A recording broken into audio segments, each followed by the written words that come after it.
Now coming to the certification part, which certification helped me to get a job? Okay, first thing I want to give the clarification.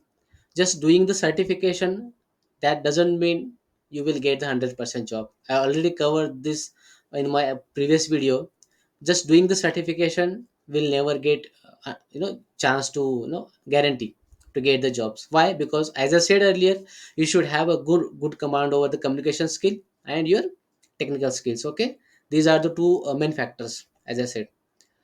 When still, if you want to do certification, or I want to suggest some uh, demanding certification. Basically, certification, if I explain, uh, in what situation certification will help out. Okay, if you are just college pass out student, or developer or any automation engineer, now do you want to move to these technologies like AWS cloud or any cloud or DevOps tools. Okay, so if you do in this situation, if you do the certification, then you will, the employer will see, yes, this candidate has done certification, and he definitely he should aware, he might be aware of these tools and the services, how they works and all.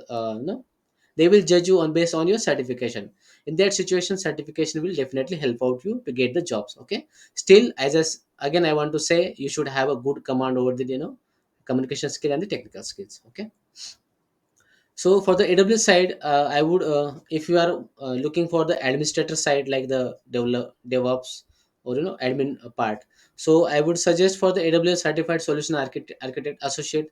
This is the first level certification from the AWS side. There are one more certification as a foundation, the Cloud Practitioner. But as a DevOps engineer, you should not go with that.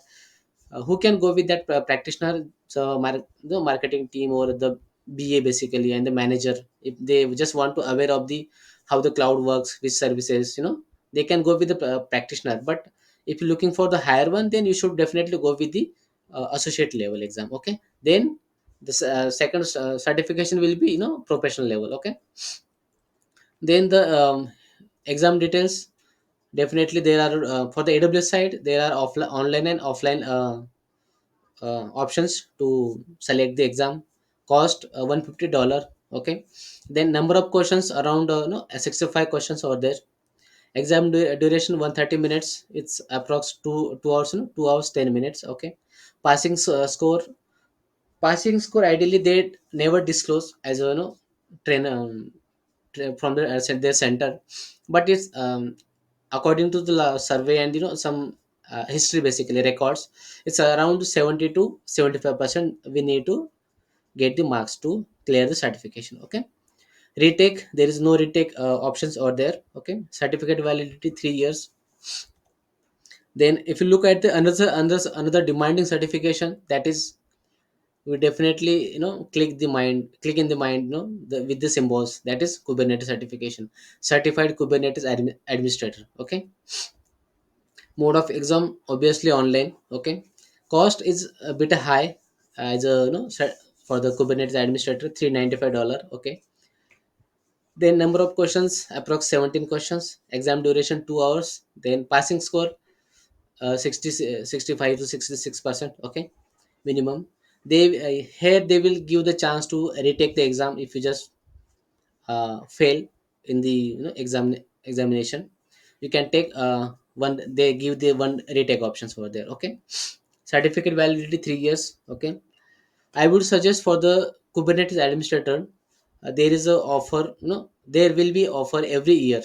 Like, I'm not sure about the exact date, but I think November or December, there is a Black Friday seasons sales happens every years. So in that season, they will provide 50% discount.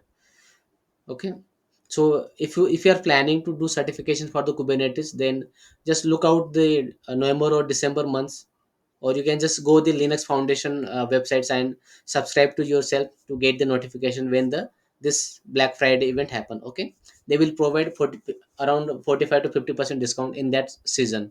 Okay, just grab that opportunity.